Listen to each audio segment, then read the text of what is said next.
भ्रूण हत्या करने वाले को नरक का वास मिलता है, और स्वर्ण चुराने वाला, गायों को रोकने वाला, विश्वासघाती, सुरापान करने वाला, ब्राह्मण का वध करने वाला, दूसरों के द्रव्य को चुराने वाला तथा इनका साथ देने वाला, और गुरु, माता, गौ तथा कन्या का वध करने वाला मरने पर तप्त कुंभ नामक नरक में जाता है। साध्वी स्त्री को बेचने वाला, अधिक ब्याज लेने वाला, व्यभिचारी अथवा केस का विक्रय करने वाला, और जो अपने भक्त का त्याग करता है, वे सब तप्त लोह नामक नरक में दुख भोगते हैं। हे द्विज, हे ब्राह्मण, जो अधम मनुष्य गुरुओं का अपमान करने वाला, दुर्वचन कहने वाला, वेद निंदक, वेदों को बेचने वाला तथा अगम्य स्त्री के साथ संसर्ग करने वाला, वह अंत में सप्तबल नामक नरक में जाता है। जो चोर, गाय का हत्यारा, पतित, मर्यादा को तोड़ने वाला, देवता, ब्राह्मण, पितरों से द्वेष करने वाला, रत्नों को दूषित करने वाला, दूषित यज्ञ करने वाला, वह पापी कृमि भक्ष नरक में जाता है और वहां कीड़ों का भोजन करता है। जो नर अधम पितरों एवं देवताओं को अर्पण किए बिना खाता है एवं जो शास्त्रों में कुतर्क करता है, वह मूर्ख लाला भक्ष नामक नरक में जाता है। जो द्विज अंत्यज से सेवा करता है, कराता है, नीचों से ग्रहण करता है, यज्ञ के अन्य अधिकारियों से यज्ञ कराता है एवं अभक्ष वस्तुओं का भक्षण करता है, और जो सोम का विक्रय करता है, ये सब रुधि रोग नामक नरक में जाते हैं। मधु का हरण करने वाला तथा ग्राम का ध्वंस करने वाला घोर वैतरणी नदी में जाता है। जो नव यौवन से मदमत्त होकर मर्यादा का उल्लंघन करते हैं, अपवित्र रहते हैं और उल्टा स्त्रियों से जीविका चलाते हैं, वे कृमि नामक नरक में जाते हैं। जो व्यर्थ में वृक्षों को काटता है, वह 80 पत्र वन को जाता है। चाकू से काटकर जीविका यापन करने वाले अर्थात मांस बेचने वाले तथा मृगों का वध करने वाले वहीं ज्वाल नामक नरक में जाते हैं। हे द्विज, भ्रष्टाचार करने वाला ब्राह्मण, क्षत्रिय तथा वैश्य उसी वहीं ज्वाल नरक में जाते हैं, और आग लगाने वाला श्वेपाक नामक नरक में जाता है। जो विगत का लोप करने वाले हैं और जो अपने आश्रम से च्युत हो गए हैं, वे अत्यंत भयानक संदंसम नामक नरक में जाते हैं। जो ब्रह्मचारी मनुष्य स्वप्न में वीर्य स्खलित करते हैं तथा जो गृहस्थ अपने पुत्रों को नहीं पढ़ाते, वे स्वयं भोजन नरक में गिरते हैं। ये सब तथा अन्य भी सैकड़ों हजारों नरक हैं, जिनमें पाप करने वाले यातना भोगते हुए पड़े रहते हैं। इसी प्रकार ये सभी तथा अन्य भी हजारों पाप हैं, जिन्हें नरकों में पड़े हुए मनुष्य भोगते रहते हैं। जो मनुष्य मन, वचन तथा कर्म से वर्ण, आश्रम, धर्म के विपरीत आचरण करते हैं, वे नरक में गिरते हैं। देवगण उन नाल की प्राणियों को नीचे की ओर सिर किए हुए देखते हैं, और वे सभी देवताओं को नीचे की ओर मुख किए हुए देखते रहते हैं। पाप करना मनुष्य प्रवश्य उन्नति करते हुए स्थावर, केवली, जलचर, पक्षी, पशु, मनुष्य, धर्मात्मा, देवता तथा मुमुक्षु होते हैं और अंत में मोक्ष प्राप्त कर लेते हैं। जितने प्राणी स्वर्ग में हैं, उतने ही नरकों में भी स्थित हैं। प्रायश्चित से विमुख पापी नरक को जाते हैं। हे व्यास स्वयंभू, अभी जो मनु चल रहा है, यानी ब्रह्मा के 14 मनु होते हैं और 71 चतुर्युग होते हैं एक मनु के। अभी ये 28वां चतुर्युग चल रहा है। अष्टाविंशति तमी कलियुगे कलि प्रथम चरणे जम्बूद्वीपे भरतखंडे आर्यावर्त अंतर्गते एक देशे। प्यारे भक्तों, अभी आप आर्यव्रत हैं, आप भारत में जन्म लिया है, आप 28वें युग में जी रहे हैं, आप सनातनी हैं, और इस प्रकार से आपको नरकों के विषय में, वर्ण आश्रम के विषय में, ब्राह्मण, क्षत्रिय, वैश्य, शूद्र और नीचे की भी और कुल, इन सब के विषय में जानकारी होना चाहिए। यवन, मलेच्छ, देवगण सब के विषय में आपको बता रही है शिव महापुराण। उन नरक के प्राणियों के नीचे की ओर सिर किए हुए देखते हैं, वे सभी देवताओं को नीचे की ओर मुख किए हुए देखते हैं। और हे व्यास, स्वयं भूमनु ने बड़े पापों के लिए महान प्रायश्चित तथा अल्प पापों के लिए अल्प प्रायश्चित कहे हैं। उन सभी पापों के जो प्रायश्चित कर्म कहे गए हैं, उनमें विशेष रूप से शिव जी का नाम स्मरण रूप प्रायश्चित सबसे श्रेष्ठ है। यानी नरकों से बचने के लिए शिव का नाम सर्वश्रेष्ठ है। प्यारे भक्तों, जिस पुरुष के चित्त में पाप कर्म करने के अनंतर पश्चाताप होता है, उसके लिए तो एकमात्र शिव जी का स्मरण ही सर्वोत्तम प्रायश्चित है। प्रातः, रात्रि, संध्या तथा मध्याह्न में शिव का स्मरण करने वाला मनुष्य पाप रहित हो जाता है और शिव लोक को प्राप्त करता है। उन उमापति शंभु शिव के स्मरण मात्र से ही वह सभी प्रकार के दुखों से मुक्त हो जाता है और स्वर्ग अथवा मोक्ष प्राप्त करता है। हे मुनि सत्तम, भगवान शंकर के स्मरण के प्रभाव से इस त्रिलोकी में कहीं भी जप, होम, अर्चन आदि सत्कर्मों में विघ्न नहीं होता तथा स्मरणकर्ता के चित्त में पाप का संक्रमण भी नहीं होता। हे विप्रेंद्र, जिसकी बुद्धि महादेव में लगी हो, उसे जप, होम एवं पूजा आदि करने से जो पुण्य मिलता है वह पुण्य प्राप्त हो जाता है एवं देवेंद्रत्व आदि का फल प्राप्त हो जाता है। हे मुने, जो पुरुष दिन रात भक्ति पूर्वक शिव का स्मरण करता है वह समस्त पापों से रहित हो जाता है और इसलिए नरकों में नहीं पड़ता। हे दुष्श्रेष्ठ, नरक एवं स्वर्ग नाम का तात्पर्य पाप और पुण्य है, जिनमें नरक दुख के लिए और स्वर्ग सुख तथा समृद्धि के लिए होता है। वही एक वस्तु प्रसन्नता के लिए होकर बाद में दुख का कारण बन जाती है। इसलिए कोई भी वस्तु न दुख देने वाली है न सुख देने वाली। सुख दुख का उपलक्षण रूप यह तो केवल मन का परिणाम मात्र है। ज्ञान ही परब्रह्म है, वह ज्ञान ही तत्व का बोध कराता है। हे मुने, यह संपूर्ण चराचर जगत ज्ञान स्वरूप है। वस्तुतः तत्व के विज्ञान से बढ़कर कुछ भी श्रेष्ठ पदार्थ नहीं है। इस प्रकार मैंने संपूर्ण नरकों का वर्णन कर दिया है। अब इसके बाद मैं भूमंडल का वर्णन करूंगा। नमः शिवाय, ओम नमः शिवाय। ब्रह्मांड के वर्णन प्रसंग में जम्बूद्वीप का निरूपण सनत कुमार बोले, हे पराशर पुत्र व्यास जी, आप सातों द्वीपों से समन्वित भूमंडल का संक्षेप में वर्णन करते हुए मुझसे भली भांति सुनिए। भूमंडल में जम्बूद्वीप, पिलक्ष द्वीप, साल्मली द्वीप, कुश द्वीप, क्रौंच द्वीप, शाक द्वीप और सातवां पुष्कर द्वीप हैं। ये सभी द्वीप 7 समुद्रों से घिरे हुए हैं। लवण, इक्षुरस, घी, दही, दूध और जल के जो समुद्र हैं, इन सभी के मध्य में जम्बूद्वीप स्थित है। हे व्यास जी, उसके भी मध्य में कनक में सुमेरु पर्वत वर्तमान है, जो पृथ्वी के नीचे 16,000 योजन धसा हुआ है और 84,000 योजन ऊंचा है। उसका शिखर 32,000 योजन विस्तृत है। पृथ्वी तल पर स्थित इस पर्वत का मूल भाग 16,000 योजन विस्तृत है। यह मेरु पर्वत पृथ्वी रूपी कमल की कर्णिका के आकार में स्थित है। इसके दक्षिण में हिमवान, हेमकूट और निषद पर्वत और उत्तर भाग में नील, श्वेत और शृंगी पर्वत हैं। इन पर्वतों की लंबाई 10,000 योजन है। ये रत्नों से युक्त और अरुण कांति वाले हैं। ये 1000 योजन ऊंचे हैं और उतने ही विस्तार वाले हैं। हे मुने, मेरु के दक्षिण में प्रथम भारतवर्ष और इसके बाद किम पुरुष और हरिवर्ष है। इसके उत्तर भाग में रम्यक और उसी के पास हिरण्यवर्ष है। उत्तर में कुरुदेश है। हे मुनि श्रेष्ठ, भारतवर्ष की भांति इन सभी का विस्तार 9,000 योजन है।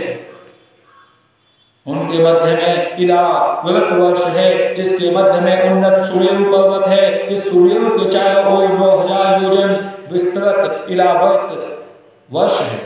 हे ऋषि श्रेष्ठ, वहां 4 पर्वत सुमेरु पर्वत के शिखर के रूप में अवस्थित हैं। ये ऊंचाई में सुमेरु पर्वत से मिले हुए हैं। पूर्व में मंदर, दक्षिण में गंधमादन, पश्चिम में पिपुल और उत्तर में सुपार्श्व नामक पर्वत स्थित है। कदम्ब, जामुन, पीपल तथा वट के वृक्ष इन पर्वतों की ध्वजा के रूप में 1100 योजन विस्तार में फैले हुए हैं।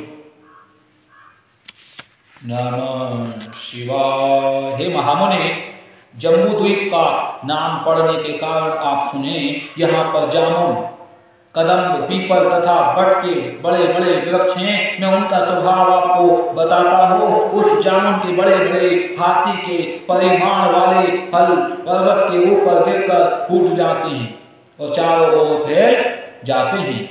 उनके रस से जम्बू नामक विख्यात नदी चारों ओर बहती है, जिसके रस को वहां के निवासी पीते हैं। उसके तट पर रहने वाले लोगों को पसीना, दुर्गंध, बुढ़ापा एवं किसी प्रकार की इंद्रिय पीड़ा आदि नहीं होते। सुखद वायु से सुखाई गई उसके तट की मिट्टी से जाम्बूनद नामक स्वर्ण बन जाता है, जो सिद्धों के द्वारा भूषण के रूप में धारण किया जाता है। हे मुनि श्रेष्ठ, सुमेरु पर्वत के पूर्व में भद्राश्व तथा पश्चिम में केतुमाल नामक 2 अन्य वर्ष हैं। उनके मध्य में इलावत वर्ष है। उसके पूर्व में चैत्ररथ, दक्षिण में गंधमादन, पश्चिम में विभ्राज और उसके उत्तर में नंद वन बताया गया है। अग्नोद, महाभद्र, शीतोद तथा मानस नामक ये 4 सरोवर कहे गए हैं, जो सब प्रकार से देवताओं के भोगने योग्य हैं। शीतांजन, कुरंग, कुर एवं माल्यवान ये प्रत्येक प्रमुख पर्वत मेरु के पूर्व में कर्णिका के केसर के समान स्थित हैं। त्रिकूट, शिशिर, पतंग, रोचक, निषद, कपिल आदि पर्वत दक्षिण में केशराचल के रूप में स्थित हैं।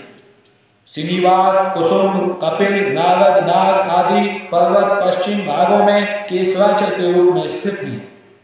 शंखचूर्ण, वृषभ, हंस, कालंजर आदि पर्वत उत्तर में केशराचल के रूप में स्थित हैं। सुमेरु के ऊपर मध्य भाग में ब्रह्मा का सुवर्ण में नगर है, जो 14,000 योजन विस्तृत है। उसके चारों ओर क्रम से 8 लोकपालों के 8 पुर उनकी दिशाओं के अनुसार तथा उनके अनुरूप निर्मित किए गए हैं।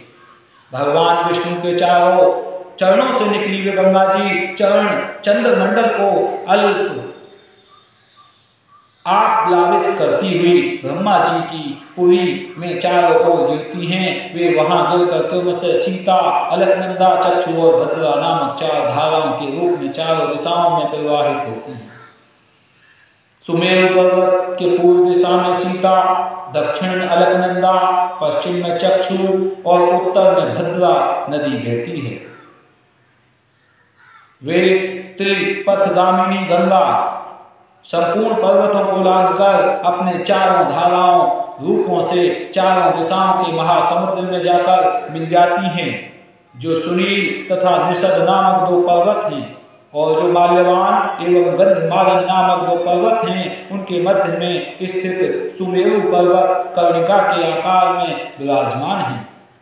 भारत, केतुमाल, भद्राश्व एवं कुरुवर्ष ये लोक रूपी पद्म के पत्र हैं। इस लोक पद्म के ये मर्यादा पर्वत जठर तथा देवकूट दक्षिण से उत्तर की ओर फैले हैं। गंधमादन तथा कैलाश पूर्व पश्चिम में फैले हैं। मेरु के गंधमादन तथा कैलाश पूर्व पश्चिम में फैले हैं। मेरु के पूर्व में तथा पश्चिम की निषद तथा नील पर्वत दक्षिण से उत्तर की ओर फैले हुए हैं और वे कर्णिका के मध्य भाग में स्थित हैं। मेरु पर्वत के चारों ओर ये जठर, कैलाश आदि मनोहर केशर पर्वत भली भांति अवस्थित हैं।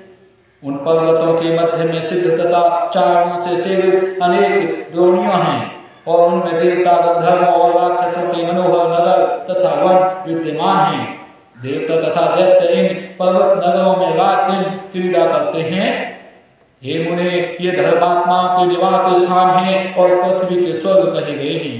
उनमें पापी जन नहीं जा सकते और न तो कहीं कुछ देख ही सकते हैं। हे महामुने, जो किम पुरुष आदि 8 वर्ष हैं, उनमें न शोक, न विपत्ति, न उद्वेग, न भूखा तथा न भय आदि रहता है। यहाँ की प्रजाएं स्वस्थ, निर्द्वंद तथा दुखों से रहित तथा 10-12 हजार वर्षों की स्थिर आयु वाली होती हैं।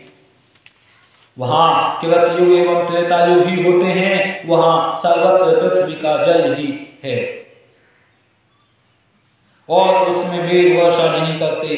इन 7 द्वीपों में निर्मल जल तथा स्वर्ण में वाली सैकड़ों छोटी नदियां बहती हैं। उनमें उत्तम लोग विहार करते हैं। भारतवर्ष तथा पिलक्ष आदि 6 द्वीपों का वर्णन सनत कुमार, हे व्यास जी, अब मैं हिमालय के दक्षिण तथा समुद्र के उत्तर भाग में स्थित भारतवर्ष का वर्णन करूंगा, जहाँ भारत की सृष्टि है। हे महामुनि, इसका विस्तार 9000 योजन है। विद्वानों ने इसे स्वर्ग और मोक्ष की कर्म भूमि कहा है। मनुष्य यहीं से स्वर्ग और तथा नरक प्राप्त करते हैं। मैं भारतवर्ष के भी 9 भेदों को आपसे कहता हूँ।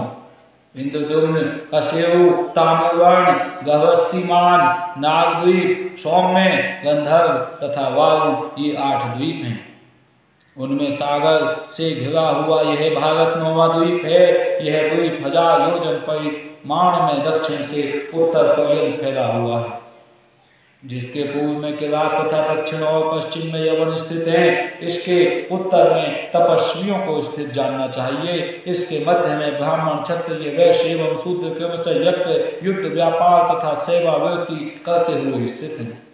इसमें महेंद्र, मलय, सद्य, सुदामा, वृक्ष, विंध्य एवं पारियात, ये 7 कुल पर्वत हैं। हे मुने, वेद, स्मृति, पुराण आदि पर्याप्त में ही आविर्भूत हुए हैं। दर्शन तथा स्पर्श से इन्हें सभी पापों का नाश करने वाला जानना चाहिए। नर्मदा, सोसा आदि 7 और इनके अतिरिक्त हजारों शुभ महानदियां विंध्य पर्वत से उत्पन्न हुई हैं, जो संपूर्ण पापों को हरण करती हैं। गोदावरी, भीमरथी एवं तापी आदि प्रमुख नदियां वृक्ष पर्वत से निकली हैं, जो शीघ्र ही पाप तथा भय का हरण करती हैं। इस प्रकार कृष्णा, वेणी आदि नदियां शहर पर्वत के चरणों से निकली हैं और किरतमाला, ताम्रपर्णी आदि नदियां मलयाचल से निकली हैं।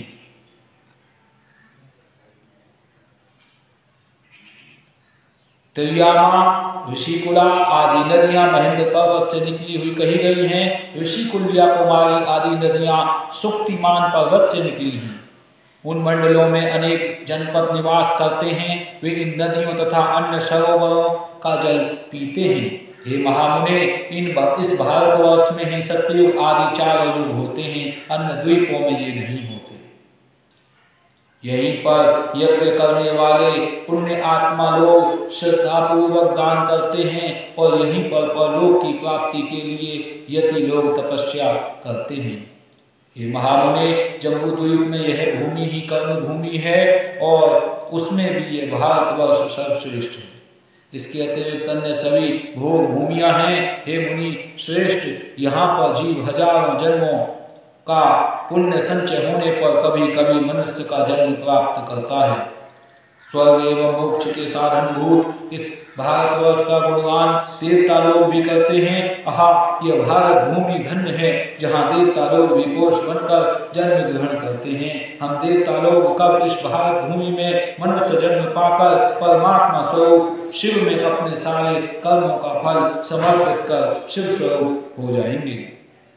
सुखों से युक्त तथा कर्म में निरत वे मनुष्य निश्चय ही धन्य हैं, जिनका जन्म भारतवर्ष में होता है, क्योंकि वे स्वर्ग तथा मोक्ष दोनों का लाभ प्राप्त करते हैं। 1 लाख योजन विस्तार वाले सभी मंडलों से युक्त तथा 4 समुद्र से घिरे हुए इस जम्बूद्वीप का वर्णन मैंने किया।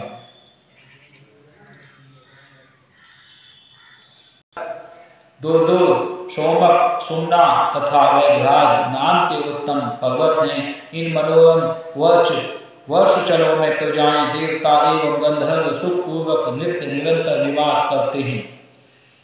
यहाँ पर लोगों को आधी व्याधि कभी नहीं होती और यहाँ के मनुष्य 10,000 वर्ष जीते हैं। यहाँ पर अनुतप्ता, सिखी, पाप घनी, दिवा, कृपा, अमृता, सुकृता, ये 7 नदियां हैं। छोटी नदियां तथा पहाड़ तो हजारों की संख्या में हैं। यहाँ के निवासी अत्यंत प्रसन्न होकर इन नदियों का जल पीते हैं। हे महामुने, इन 7 स्थानों में 4 युगों की स्थिति नहीं होती। यहाँ सदा त्रेता युग के समान काल व्यवस्था है। हे मुनि सत्तम, वहाँ पर ब्राह्मण, क्षत्रिय, वैश्य एवं शूद्र निवास करते हैं। उसके मध्य में कल्प वृक्ष के समान एक बहुत बड़ा वृक्ष है। हे द्विज श्रेष्ठ, उसका नाम पिलक्ष है। इसी वृक्ष के कारण इसका नाम पिलक्ष द्वीप है और लोक का कल्याण करने वाले भगवान शंकर, भगवान विष्णु तथा ब्रह्मा की पूजा यहाँ पर वैदिक मंत्रों तथा यंत्रों के द्वारा की जाती है। अब आप संक्षेप में शाल्मली द्वीप का वर्णन सुनिए।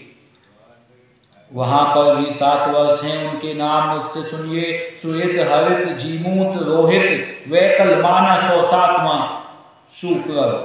हे मुने, शाल्मली वृक्ष के कारण इस द्वीप का नाम शाल्मली द्वीप है।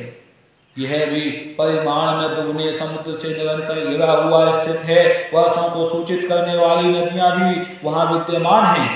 उनके नाम मुझसे सुनिए। शुक्ला, रक्ता, हिरण्या, चंद्रा, शुभ्रा, विमोचना और 7वीं निवृत्ति, ये सब पवित्र तथा शीतल जल वाली हैं।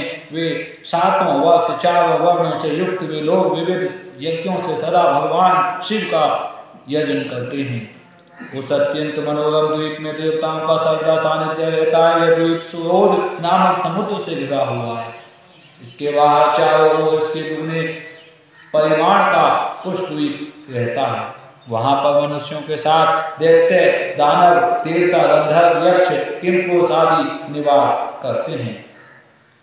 वहाँ पर चारों वर्ण वाले मनुष्य अपने अपने कर्मानुष्ठान निरत कर्म में निरत रहते हैं। वहाँ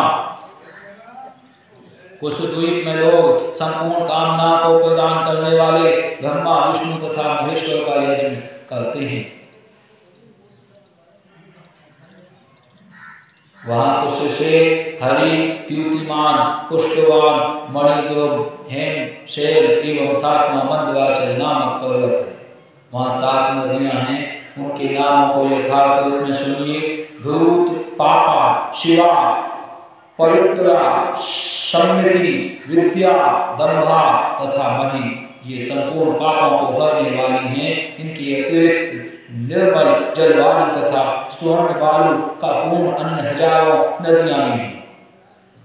कुछ द्वीप में घृत के समुद्र से घिरा हुआ कुशों का स्तंभ है। हे महाभाग, अब दूसरे विशाल क्रौंच द्वीप का वर्णन सुनिए। यह दुगने विस्तार वाले दधिमंड नामक समुद्र से घिरा हुआ है। हे महाबुद्धे, उसमें जो वर्ष पर्वत हैं उनके नाम मुझसे सुनिए।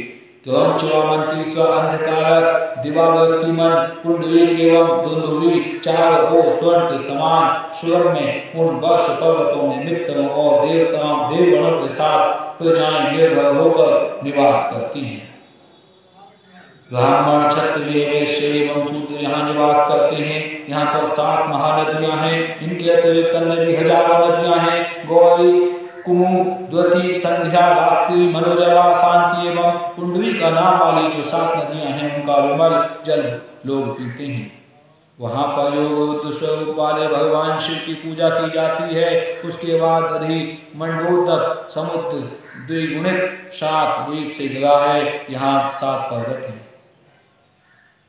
उनके नाम मुझसे सुनिए। उसके उत्तर में उदयगिरी और पश्चिम में जलाधार पर्वत है। पृष्ठभाग में अस्तगिरी, अविकेश और तथा केशरी पर्वत हैं। यहाँ 7 नामक महान वृक्ष है जो सिद्धों तथा गंधर्वों से सेवित है।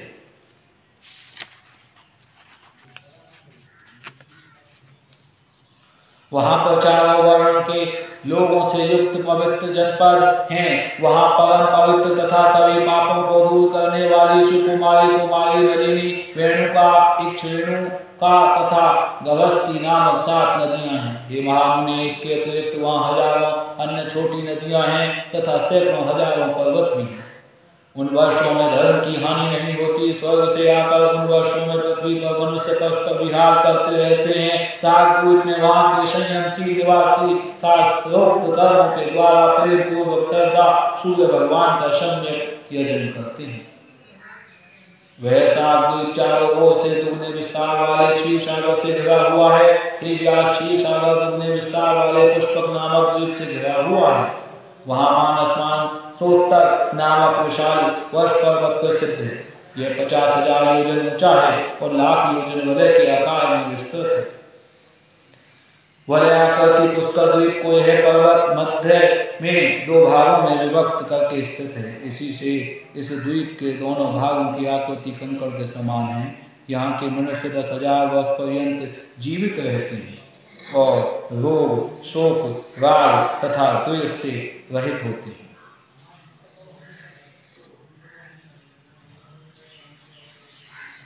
केवल सत्य का ही वास होता है। यहाँ मनुष्य 10,000 वर्ष तक जीवित रहते हैं, रोग, शोक, राग तथा द्वेष से रहित होते हैं। हे मुने, इन लोगों में अधर्म, वध, बंधन आदि कुछ नहीं बताया गया। इनमें असत्य नहीं होता, केवल सत्य का ही वास होता है। सभी मनुष्यों का वेश एक समान होता है। वे स्वर्ण के समान एकमात्र गौर वर्ण वाले होते हैं। हे व्यास जी, भौम पृथ्वी में अवस्थित यह वर्ष तो स्वर्ग तुल्य है। यहाँ का काल सबको सुख देने वाला तथा जरा रोग से रहित है। पुष्कर द्वीप में महावीर एवं धात्की नामक 2 खंड हैं। यहाँ पुष्कर द्वीप में एक न्यग्रोध का वृक्ष है जो ब्रह्मा जी का उत्तम स्थान है। ब्रह्मा जी देवताओं एवं वर्षों से पूजित होते हुए भी उसमें निवास करते हैं। यह पुष्कर द्वीप चारों ओर से स्वादुदक नामक समुद्र से घिरा हुआ है। इस प्रकार ये 7 द्वीप 7 समुद्रों से घिरे हुए हैं। द्वीप एवं समुद्र संख्या में समान है, किंतु क्रम से एक दूसरे से द्विगुण विस्तार वाले हैं। इस प्रकार मैंने उनकी अतिरिक्तता को कह दिया। समुद्रों में जल सर्वदा समान रहता है, उनका जल कभी घटता नहीं है। हे मुनि श्रेष्ठ, जिस प्रकार अग्नि के संयोग से इस थाली में रहने वाला पदार्थ ऊपर की ओर उबल कर आता है, उसी प्रकार चंद्रमा की वृद्धि होने पर समुद्र का जल भी ऊपर को उठता है। चंद्रमा के उदय तथा अस्त काल में समुद्रों का जल विक्रम से बढ़ता है और घटता है। इसलिए कृष्ण तथा शुक्ल पक्ष में न्यूनाधिक्य होता रहता है। हे मुनि श्रेष्ठ, इस प्रकार समस्त समुद्रों के जल के 110 उदय तथा 6 देखे गए हैं। यह मैंने आपसे कह दिया। हे विप्र, सभी को जाएं, पुष्कर द्वीप में सर्वदा अपने आप उपस्थित खांड आदि मिष्ठानों का भोजन करती हैं। स्वादुदक समुद्र के आगे कोई भी लोक नहीं है। यहाँ की भूमि स्वर्णमयी तथा पुष्कर द्वीप से दुगुनी है। यह सभी प्रकार के प्राणियों से रहित है। उससे आगे लोकालोक पर्वत है। वह पर्वत ऊंचाई में 1000 योजन है और उसका विस्तार 10 योजन 1000 योजन। हे महामुने, तमोमय ब्रह्मांड रूप कटा से आवृत यह पृथ्वी द्वीपों तथा पर्वतों सहित 50 करोड़ योजन विस्तार वाली है। हे व्यास जी, सबकी आधारभूता यह पृथ्वी गुण में सभी महाभूतों का अपेक्षा अधिक है और यह सभी लोगों की धात्री है। सूर्य आदि ग्रहों की स्थिति का निरूपण करके जन आदि लोगों का वर्णन। हे व्यास जी, जहाँ तक सूर्य और चंद्रमा की किरणें प्रकाश करती हैं, वहाँ तक पृथ्वी है। उसी को भूलोक कहा जाता है। पृथ्वी से 1 लाख योजन की दूरी पर सर्वदा 1000 योजन के घेरे में सूर्य मंडल स्थित है। अब संसार में चंद्रमा के परिमाण की स्थिति कही जा रही है। सूर्य मंडल से 1 लाख योजन की दूरी पर चंद्रमा स्थित है। चंद्रमा के ऊपर 10,000 योजन की दूरी पर चारों ओर नक्षत्रों के सहित ग्रह मंडल स्थित है। उसके आगे बुध, उसके आगे शुक्र और उसके ऊपर भौमंडल है। फिर उसके ऊपर बृहस्पति और उसके ऊपर शनिश्चर स्थित है। उसके 1 लाख योजन दूरी पर सप्त ऋषि मंडल है और सप्त ऋषियों से 100,000 योजन ऊपर ध्रुव स्थित है। यह ध्रुव समस्त ज्योतिष चक्र का मीढ़ीभूत अर्थात केंद्र होकर स्थित है। पृथ्वी के ऊपर तथा ध्रुव के नीचे भूवर्लोक तथा स्वर्गलोक स्थित है, ऐसा जानना चाहिए। ध्रुव के ऊपर 1 करोड़ योजन पर महलोक है, जहाँ ब्रह्मा जी के कल्पांतवासी सनक सनंदन सनातन कपिल आसुरी कोढ़ु एवं पंचशिखी 7 पुत्र निवास करते हैं। उसके ऊपर 2 लाख योजन पर शुक्र स्थित है। शुक्र से 2 लाख योजन नीचे चंद्रमा पुत्र बुध बताया गया है। इनमें उससे 2 लाख योजन ऊपर मंगल स्थित है और उससे 2 लाख योजन ऊपर गुरु बृहस्पति स्थित है। बृहस्पति से 2 लाख योजन ऊपर शनिश्चर निश्चल स्थित है। ये सातों ग्रह अपनी अपनी राशियों पर स्थित रहते हैं। उसमें 11 लाख योजन ऊपर सप्तऋषि स्थित हैं और उनसे 10 लाख योजन पर ध्रुव की स्थिति बताई गई है। जनलोक से आगे 4.5 गुनी दूरी पर तपलोक कहा गया है, जहाँ पर वे राज देवता ताप रहित होकर रहते हैं। तपलोक से 6 गुनी दूरी पर सत्यलोक तथा स्थित है। उसे ब्रह्मलोक जाना चाहिए। यहाँ पर केवल आत्मा वाले लोग रहते हैं और भूलोक से ब्रह्मलोक जाने वाले सत्य धर्म तत्पर ज्ञानी तथा ब्रह्मचारी मनुष्य निवास करते हैं। भुवरलोक में सिद्ध तथा देव स्वरूप मुनि रहते हैं। स्वर्गलोक में देवता आदित्य, मरुदगण, वसुगण, दोनों अश्विनी कुमार, विश्वदेव, रुद्र, साध्य, नाग, नक्षत्र आदि नरग्रह तथा निष्पाप ऋषिगण निवास करते हैं। हे व्यास जी, मैंने इन सातों महालोकों का तथा सातों पातालों का तथा ब्रह्मांड के विस्तार का वर्णन आपसे किया। जिस प्रकार केत का फल ऊपर नीचे चारों ओर से आवृत रहता है, उसी प्रकार ये ब्रह्मांड भी अंड कटाह से सभी ओर से घिरा हुआ है। यह 10 गुने जल से, तेज से, वायु से, आकाश से एवं अंधकार से चारों ओर से व्याप्त है। ये महाभूत आदि के सहित महत्त्व से भी 10 गुना घिरा हुआ है और इस प्रधान महत्त्व को घेर कर कोष स्थित है। उन अनंत परमात्मा की कोई संख्या नहीं है और उनका परिमाण भी नहीं है, अतः वे अनंत कहे गए हैं। वे सबके कारण है और पराओं की प्रकृति है। इस प्रकार के हजारों लाखों ब्रह्मांड समुदाय उन अव्यक्त परमात्मा से उत्पन्न हुए हैं। जिस प्रकार काष्ठ में आग, तिल में तेल तथा दूध में घी व्याप्त रहता है, उसी प्रकार वे आत्मवेत्ता परम आत्मा संपूर्ण ब्रह्मांड में व्याप्त होकर स्थित है। सृष्टि आदि बीज से होती है, उसके बाद उनके अंडज होते हैं, फिर उनके पुत्र आदि होते हैं, उन्हें उनसे अन्य उत्पन्न होते हैं। इसके बाद उनसे महत से लेकर विशेष पर्यंत तत्व उत्पन्न होते हैं। उसके बाद देवता आदि की उत्पत्ति होती है। जिस प्रकार बीज से वृक्ष तथा वृक्ष से बीज होता है, उसके इससे वृक्ष की हानि नहीं होती। जैसे सूर्य के संयोग से सूर्य कांति मणि द्वारा अग्नि प्रकट होती है, उसी प्रकार परमात्मा के संयोग से सृष्टि होती है। उसमें शिव की कोई कामना नहीं है।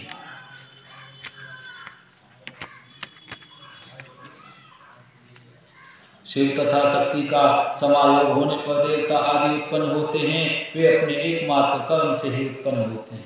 वे शिव ही ब्रह्मा विष्णु तथा रूप में कहे गए हैं। उनसे सारा जगत उत्पन्न होता है, उन्हीं में लय भी होता है।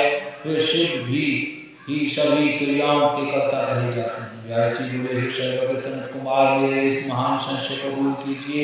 हे मुने, ब्रह्मांड के ऊपर अन्य कोई लोक है अथवा नहीं। सनत कुमार बोले, हे ईश्वर, ब्रह्मांड के ऊपर भी लोक हैं। मुनि विस्तार पूर्वक आप सुनिए। यहाँ आया हुआ मैं आपसे वर्णन कर रहा हूँ।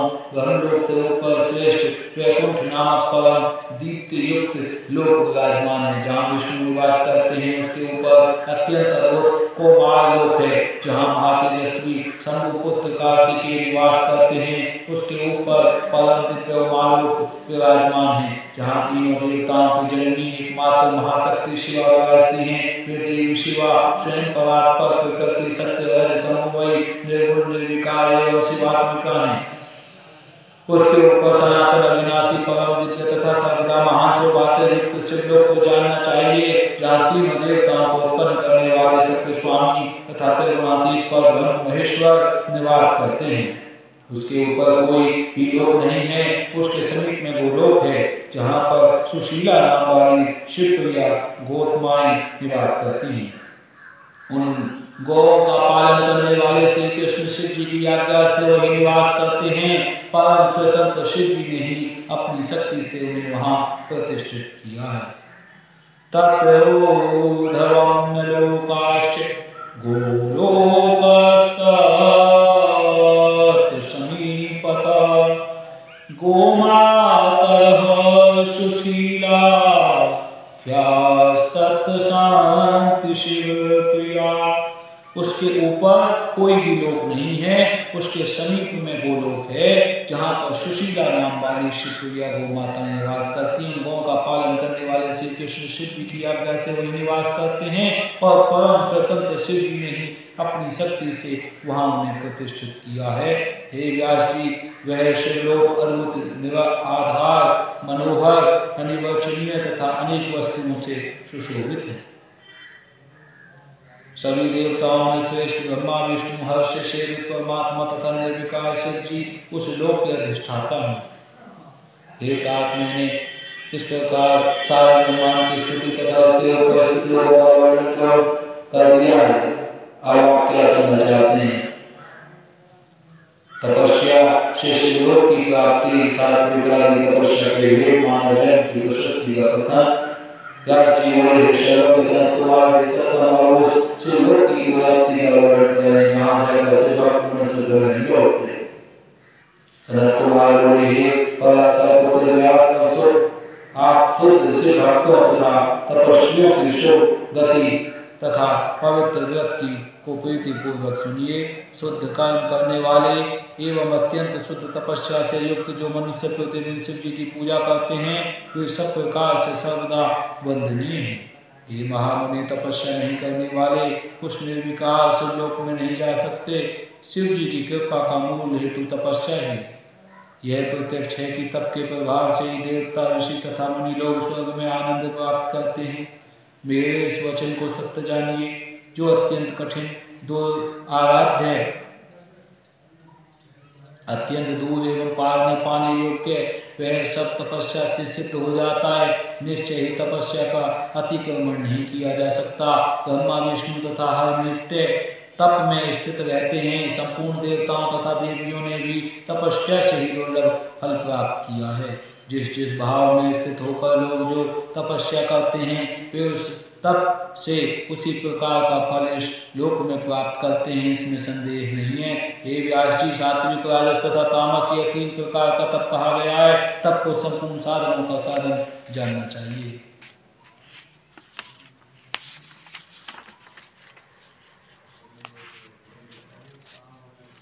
देवताओं, सन्यासियों तथा ब्रह्मचारियों का तप सात्विक होता है। दैत्यों एवं मनुष्यों का तप राजस होता है तथा राक्षसों एवं क्रूर कर्म करने वाले मनुष्यों का तप तामस होता है। तत्वदर्शी महर्षियों ने उनका फल भी तीन प्रकार का बताया है। भक्ति पूर्वक देवगणों का जप, ध्यान एवं अर्चन शुभ होता है। वह सात्विक कहा गया है जो सभी फलों को प्रदान करता है। यह तप इस लोक में और परलोक में भी मनोरथों को सिद्ध करने वाला है। किसी प्रकार की कामना की सिद्धि को उद्देश्य करके जो तप किया जाता है वह राजस तप कहा जाता है। देह को सुखाने वाले और दुष्ट तपों से शरीर को पीड़ित कर जो तप किया जाता है वह तामस तप कहा जाता है। वह भी मनोरथ सिद्ध करने वाला है। सात्विक तप को सर्वोत्तम जानना चाहिए। निश्चल धर्म, बुद्धि, स्नान, पूजा, जप, होम, शुद्धता, शौच, अहिंसा, व्रत, उपवास, मौन, इंद्रिय निग्रह, बुद्धि, विद्या, सत्य, अक्रोध, दान, क्षमा, दम, दया, बावली, कूप, सरोवर एवं प्रसाद का निर्माण, वृक्ष, चंद्रायण आदि व्रत, यज्ञ, श्रेष्ठ तीर्थ एवं आश्रम का निवास, ये सभी धर्म के स्थान हैं और बुद्धिमानों को सुख देने वाले हैं। हे व्यास, इस प्रकार विषुव संक्रांति में तुला संक्रांति में संपन्न ये सद्धर्म शिव भक्ति के परम कारण है। किसी शब्द रहित स्थान में उन्मनी भाव से ज्योति का तीनों कालों में ध्यान करना है, धारणा है। वेचक, पूरक और कुंभक, यह तीन प्रकार का प्राणायाम कहा गया है। प्रत्याहार द्वारा इंद्रियों का निरोध एवं नाड़ी संचार का ज्ञान होता है। यह तुल्य अवस्था होती है। गणिमा आदि अष्ट सिद्धियों को प्राप्त करना अधोबुद्धि है। इसमें पूर्व उत्तम भेद कहे गए हैं जो ज्ञान विशेष के साधन हैं।